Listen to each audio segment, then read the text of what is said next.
Away from that, my name is the one, the king himself, King Smith, always here on Slave Jazz to be giving you the latest and the latest and the latest of the Slaveville of Amaulia Gawa Sebuamwe, one of Mugwangala Uganda, East Africa, world all over. I want to take this opportunity to thank you so much. My people from Canada, USA, America, Ontario, Toronto, come down here to Kampala, Jinja, Mukono, Masaka, Lukunjiri, Mbara. Thank you so much for the support, and thank you so much for buying your single data and sparing of your time to come and watch a Slave Jazz on your mobile, on your laptop, on your iPhone, or whatever device you use. Thank you so much, and I appreciate that. All I want to say is please go down there and subscribe. Oluzungu Sazaliwano, I'm a black American, you know what it is, award-winning celebrity.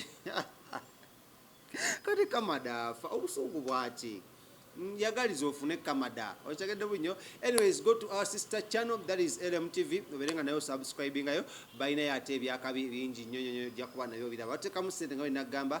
There are King Montage Studios akusangibwa located in Nankulabye ku bitala traffic lights. The building is Prime Tower level 3 D04. Just go there, support them. Photography, videography, documentaries, movie directing, and everything. You want to do internship, you want to learn how to do videography and film and photography, just go there or contact them on 0702 10 41 25 or 0755 31 17 31. 0755 31 17 31. That will be there, and then that will be that for King Montage Studios. Anyways, let's go into dive into the stories of the week or the stories of the day. Yesterday was still another big day. Still ngatulabako omukulu Big Eye amanyaga Big Eye ganyumira kale toleye ku mukulu Ibrahim nga naye police mugomba mu obwala wano yatragidde obukugu obukodyo bwe yajja bwe traveling ogendako mu ggwanga lya India ne mu ggwanga lya China ne yajjeyo kalati hunyaha hu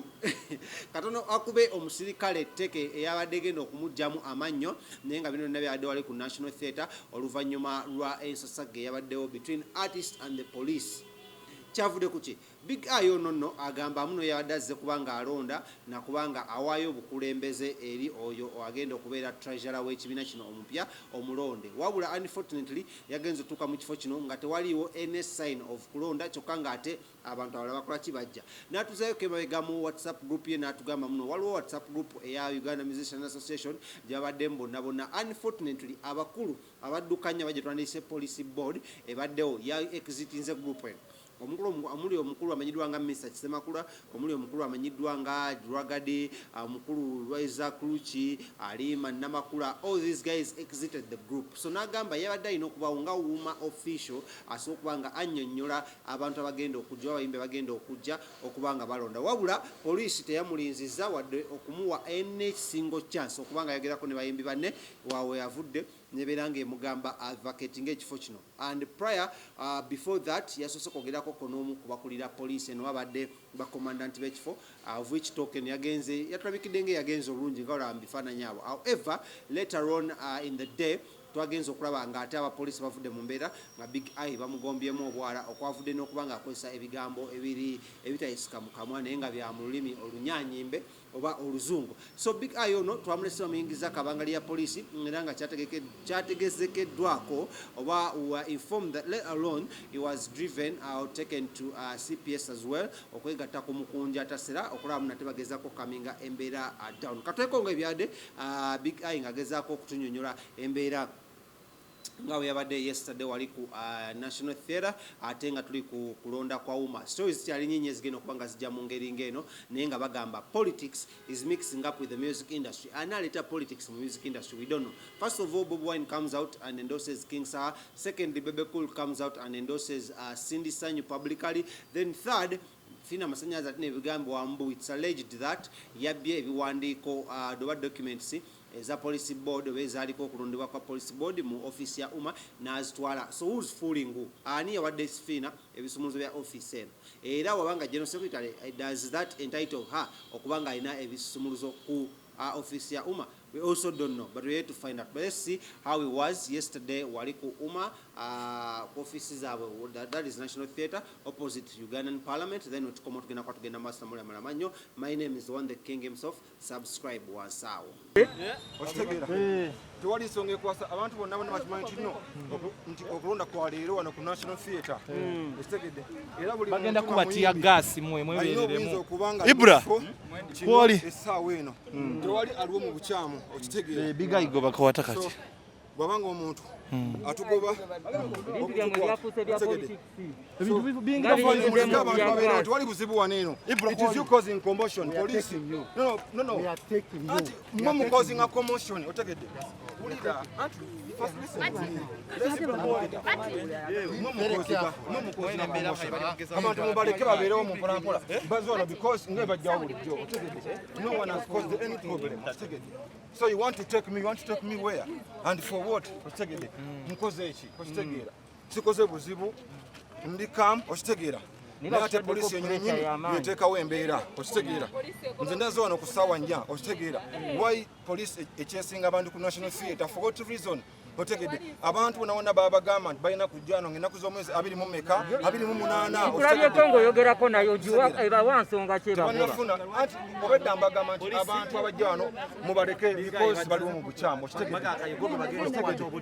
No, let them arrest me otegedde. nsonga ki ekikyokola okuba kamera okuba oyo yakuba kamera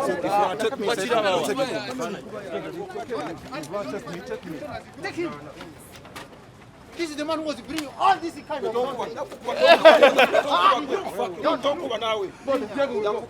Don't hit me, please. It's okay. You are letting your pray now. This is a big eye. It's not saying the fact, can you imagine?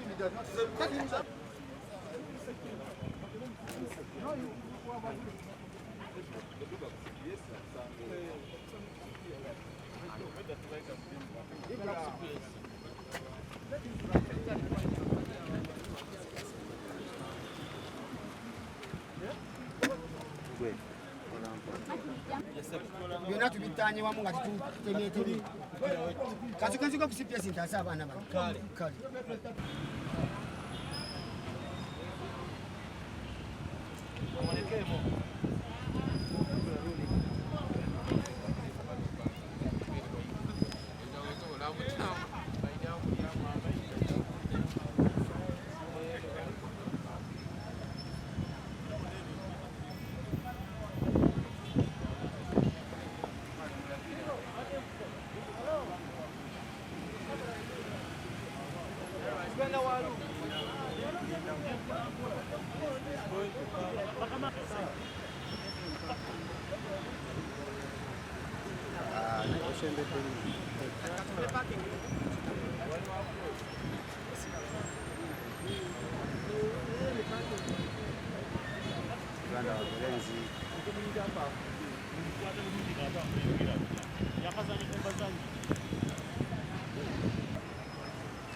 toyinza kumanya bintu byonna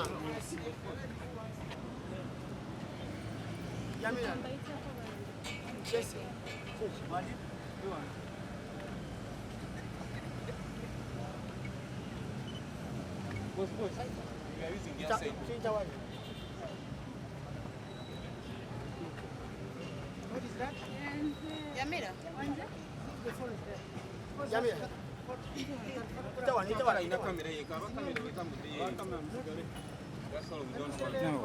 kistand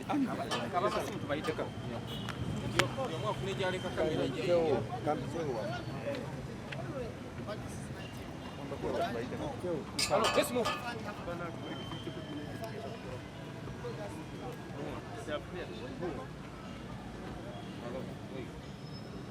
Boss, why you passing?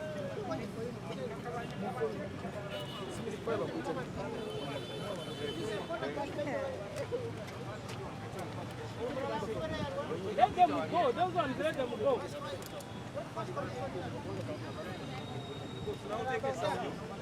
What? Put your back somewhere. Don't waste my time.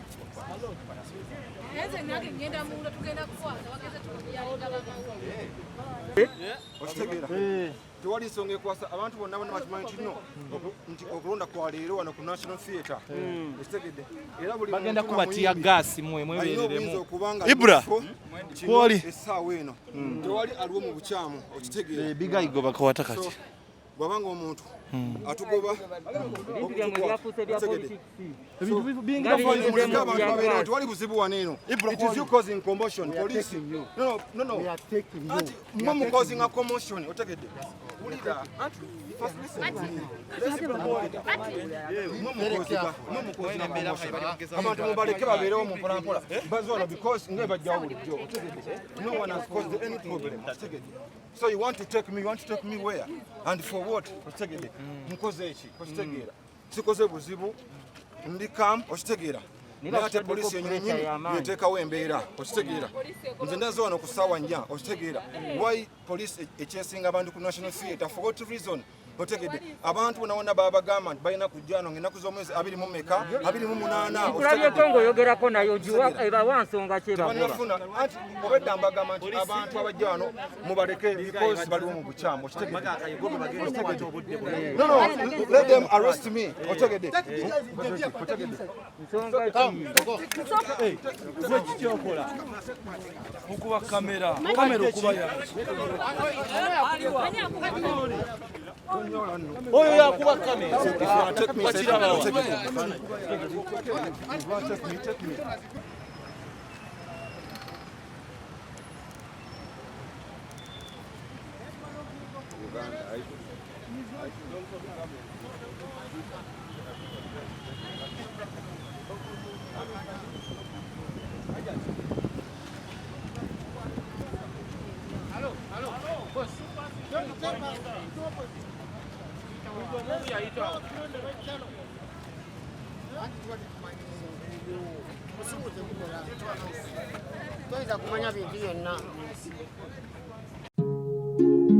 Oyagala omukolo gw'enjawulo gubeere n'ebijjukizo mu nnyumba yo? Kankwanjulire ba King Montage Photo Studio. Ffe bakafulu okukuba ebifaananyi n'okukola video. Olina wedding, birthday party, kukyala, nika, baby shower, photoshoot oba music shoot na buli kimu kyonna ky'oyagala. Ffe tusobola okuwa ebijjukizo ebirungi eri ebirooto byo. Ate nno mwana wattu kusintiiza omuntu wa bulijjo. Tusangibwa Nankulabi ku Bitaala ku Prime Tower Level 3 Room D04. Okumanya ebisingawo tukubire ku namba zino: 07 2 1 4 oba 0755 3 731 oba 0777 23 4 King Montage Photo Studio. Ffe tusobola okuwa ebijjukizo ebirungi ate nno mwana wattu kusintiiza omuntu wa bulijjo.